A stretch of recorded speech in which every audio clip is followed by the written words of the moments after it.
Bonjour, nous allons lire ensemble la page 156 du livre de Tao Qi. Alors, le titre de ce texte, les tournois du Moyen-Âge. Alors ici, ça ne va pas être un texte qui nous raconte une histoire, ça va être un texte documentaire, c'est-à-dire un texte qui va nous expliquer des choses, et ce texte va nous expliquer des choses sur le Moyen-Âge.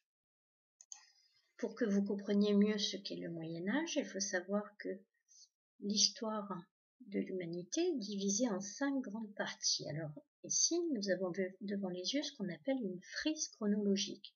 C'est une ligne du temps qui va de ce qui est le plus ancien, à gauche, jusqu'à ce qui est le plus récent, c'est-à-dire le plus proche de nous, à droite.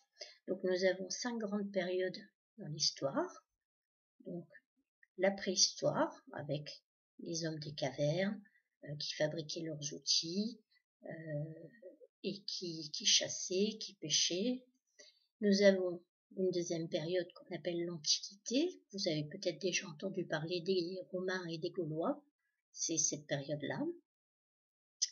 Nous avons le Moyen-Âge, qui est la période qui va nous intéresser dans le texte, qui démarre en 476 et qui termine en 1492. Alors, les dates sont... Alors simplement, 476, c'est la fin de l'Empire romain, c'est-à-dire c'est la fin de l'Antiquité. Et 1492, c'est quand Christophe Colomb a découvert l'Amérique. Nous avons ensuite les temps modernes.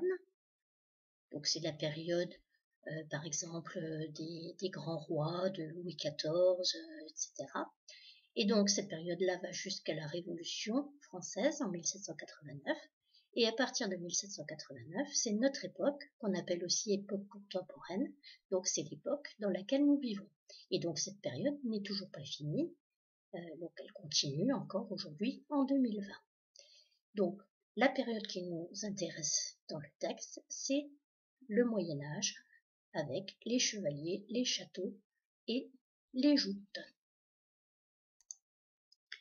Lisons le texte. Donc le titre, les tournois du Moyen-Âge. Au Moyen-Âge, le seigneur d'un château organisait parfois une grande fête, un tournoi. Les tournois étaient pour les seigneurs et les chevaliers de véritables entraînements à la guerre. C'était aussi un spectacle pour tous.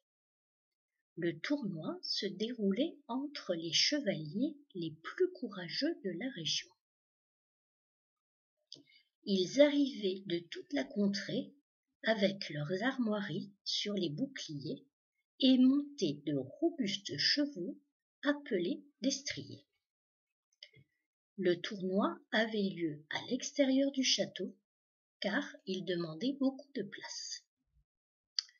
Alors nous avons des mots qui sont en gras, le mot contrée, ils arrivaient de toute la contrée, et donc on nous dit que la contrée veut dire la région, c'est-à-dire que les chevaliers venaient d'un peu partout dans la région pour participer à ce tournoi.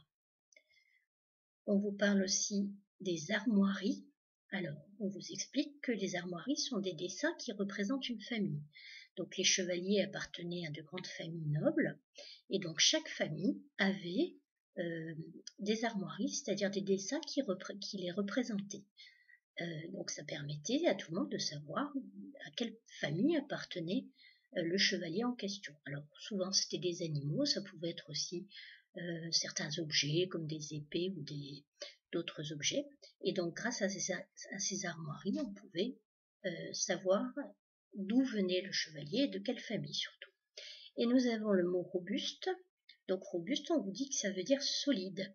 Donc il montait de robustes chevaux appelés destriers. Donc les chevaux étaient des chevaux solides, c'est-à-dire en bonne santé et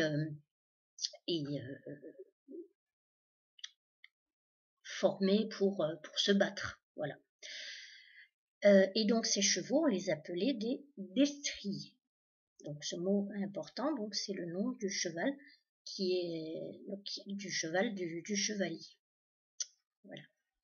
Alors, on vous explique dans cette histoire aussi, enfin dans ce document, que les tournois avaient forcément lieu à l'extérieur du château parce qu'il fallait beaucoup de place, il y avait du monde qui regardait, et puis il fallait la place pour les chevaux qui étaient destinés à se croiser.